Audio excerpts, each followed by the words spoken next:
ಭವಿಷ್ಯ ಹೇಳೋರು ಆ ತರ ಚರ್ಚೆಗಳು ಯಾರು ಮಾತಾಡ್ತಿದ್ದಾರೆ. ಯಾರು ಮಾತಾಡ್ತಿದ್ರು? ಸ್ವತಃ ಸಿದ್ದರಾಮಯ್ಯ ಅವರು ಹೇಳಿದ್ರೆ ಡಿ ಕೆ ಶಿವಕುಮಾರ್ ಅವರಿಗೆ ಶಾಸಕರುಗಳ ಬೆಂಬಲ ಇಲ್ಲ ಅನ್ನೋ ಒಂದು ಮಾತನ್ನ ಆಮೇಲೆ ಇನ್ನೇನು ಹೇಳಿದ್ರು? 5 ವರ್ಷ ಮುಗಿತಲ್ಲ, ಬಿಟ್ಬಿಡಿ, ಯಾಕೆ ಚರ್ಚೆ ಮಾಡ್ತೀರಿ? ಅಲ್ಲ ಅವ್ರಿಗೆ ಶಾಸಕರ ಬೆಂಬಲ ಇಲ್ಲ ಅನ್ನೋ ವಿಚಾರ ಏನಕ್ಕೆ ಹೊರಗಡೆ ಬಂತು? ಅವ್ರು ಏನು ಹೇಳಿದ್ರು? ಸಿ ಎಂ ಏನು ಹೇಳಿದ್ರು? ಏನು ಹೇಳಿದ್ರು ಹೇಳಿ? ಡಿ ಕೆ ಶಿವಕುಮಾರ್ ಅವ್ರಿಗೆ ಅಲ್ಲ, ಏನು ಹೇಳಿದ್ರು ಅವರು? ಬೆಂಬಲ ಇಲ್ಲ ಅಂತ ಹೇಳಿದ್ರು. ಆಮೇಲೆ ಏನು ಹೇಳಿದ್ರು? ಆಮೇಲೆ ಏನು ಹೇಳಿದ್ರು? 5 ವರ್ಷ ನಾನೇ ಅಂತ ಹೇಳಿದ್ರು. ಆಯ್ತಲ್ಲ, 5 ವರ್ಷ ಆದ್ಮೇಲೆ that is the end of it. Sir, Kabini ಜಲಾಶಯದ ಹಿನ್ನೀರಲ್ಲಿ ರಸ್ತೆ ನಿರ್ಮಾಣ ಇದೆ, ಅದನ್ನು ತೆರವುಗೊಳಿಸಿ ಅಂತ ಕಾವೇರಿ ನಿಗಮದಿಂದ ಯಾರೋ ದಿನೇಶ್ ರೆಡ್ಡಿ ಅವರು ನೋಟಿಸ್ ಕೊಟ್ಟರೆ ಇನ್ನೂ ತೆರವುಗೊಳಿಸಿಲ್ಲ ಸರ್. ಈಗ ಅದು ಕಬಿನಿದು ನೀರಾವರಿ ಮೀಟಿಂಗ್ ಇದೆ, ಅದು ಚರ್ಚೆ ಮಾಡ್ತಾರೆ.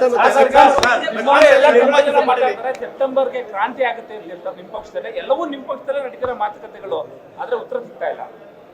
ಸಂಕ್ರಾಂತಿ ಅಂತೂ ನಡೀತದೆ. ಕ್ರಾಂತಿ ಸಂಕ್ರಾಂತಿ